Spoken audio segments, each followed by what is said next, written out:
All right, so I think I might have found the problem as to why the head bolts weren't sealing properly.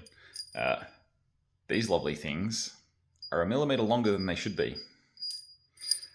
Haven't been able to research today because, again, RB30s, never worked on RB engines. I'm used to old school engines where you got monotorque head bolts and studs, where you can reuse them over and over again, or multiple times you can reuse them until they start stretching.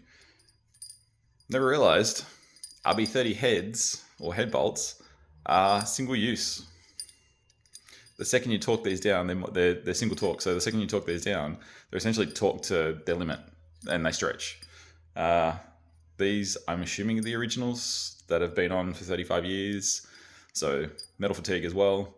I've taken them off, put them back on, and they're a millimeter longer than they should, from basically from the shoulder to the end. So between that little shoulder edge there and there is a millimeter longer than it should be, which means the bolt isn't going to be sealing as hard as it should. It's going to bottom out before it actually seals on the head, which would explain why I'm not getting a perfect seal on my head.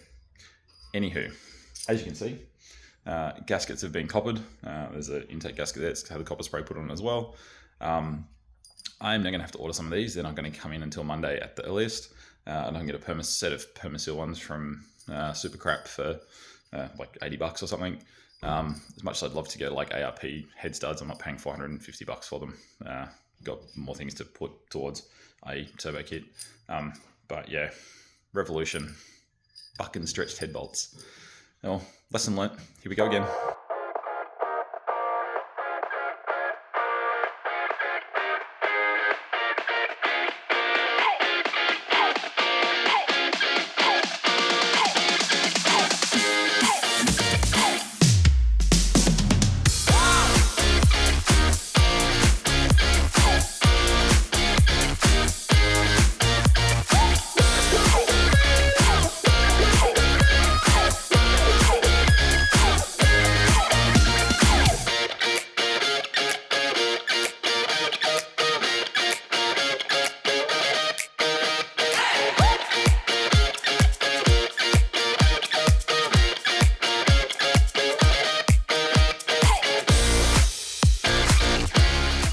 Alright guys, so it's a few days later, a little bit less hair on the head at the moment, coming into summer, so that's going short all the time around.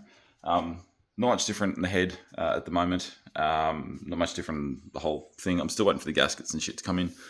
Have been doing a bit of research since I recorded the last bit of this video. Yes, RB30 heads are a stretch bolt. They are a single-use bolt. Yeah, let's put that down to lesson learned. Fucking awesome. Completely explains why when I was looking at the head gasket when I took it off, there was no sort of one specific spot that I kind of looked at and went, oh yeah, that's where it's blown out. It just seemed like just a general all over bad fit, which explains it. If the head bolts are all stretched, I measured a bunch of them, most of them around sort of a mil or so longer than what they should be, which explains it. They're just not clamping the head to the block to the right tension, and therefore letting oil pressure, letting compression, letting everything kind of fucking leak out between the head and the block. Fuck. So that explains it. A set of head bolts have been ordered. As much as I'd love to get like ARP studs, I haven't got $450 in the budget for this rebuild for a set of head studs. So I'm just going the standard bolts again, so they will look exactly the same as the old ones, little cap head bolts. Again, single use, but hopefully if I do it right this time, I don't have to fucking do this again anytime soon. Yeah, so definitely lesson learned. Part of the experience. Let's put it down to that, shall we?